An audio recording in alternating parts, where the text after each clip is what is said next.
স্বাস্থ্যবিধি পরিষেবাগুলিতে অ্যাক্সেস বৃদ্ধির লক্ষ্যে ইনসেপশন সভা। পটুয়াখালী প্রতিনিধির পাঠানো তথ্য ও চিত্রে ডেস্ক রিপোর্ট।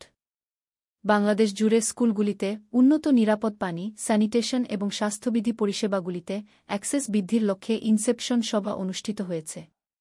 বৃহস্পতিবার বেলা ১২টায় পটুয়াখালীর দশমিনা উপজেলা পরিষদ হলরুমে নিরাপদ পানি, স্যানিটেশন এবং হাইজিন ওয়াশ প্রোগ্রামের আয়োজনে ও ব্রাকের বাস্তবায়নে উপজেলায় ২০২৩ সালে ১১টি, ২৪ সালে ৬টি এবং ২৫ সালে ৫টি স্কুল ও মাদ্রাসায় স্যানিটেশন কর্মসূচি বাস্তবায়নে এ সভা অনুষ্ঠিত হয়।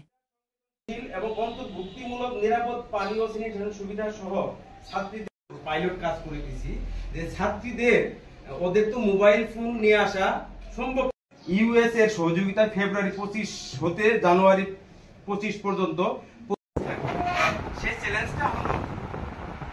সেই চ্যালেঞ্জটা হলো দেখা যাচ্ছে কাজটা কিন্তু আপনাদের। এর থেকে দেখলাম যে আমাদের পরিবেশটাও রক্ষা হয়, ছেলেমেয়েরা ভিন্ন ভিন্ন থাকায় আমাদের যে একটা গোলযোগ সেটা তৈরি হয়। যে কাজগুলি করেছি আমাদের প্রত্যেকটা স্কুলের প্রধান তারা সার্বিক সহযোগিতা করেছেন। শিক্ষা অফিসার স্যার উনি সার্বিক সহযোগিতা করেছেন। ইউনু স্যার যে আগে যে ম্যাডাম ছিলেন স্যার ছিলেন উনি সার্বিক এবং আমাদের স্কুলও আমাদের সাবান তারা ইউজ করতে পারতেছে না।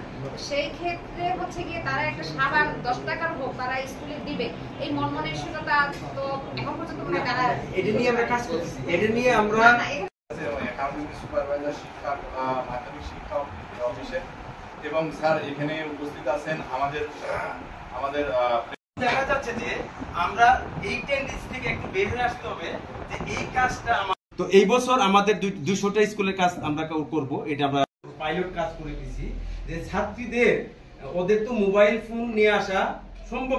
দেখা যাচ্ছে যে আমরা এই টেন্ডেন্সি থেকে একটু বের হয়ে আসতে হবে যে এই কাজটা যে নির্বাচিত ২০০টি স্কুল ও মাদ্রাসার সকল ছাত্র ছাত্রীদের বিশেষ করে প্রতিবন্ধী সহ নিরাপদ পানি হাত ধোয়ার সুবিধা নিশ্চিত করা, জেন্ডার সংবেদনশীল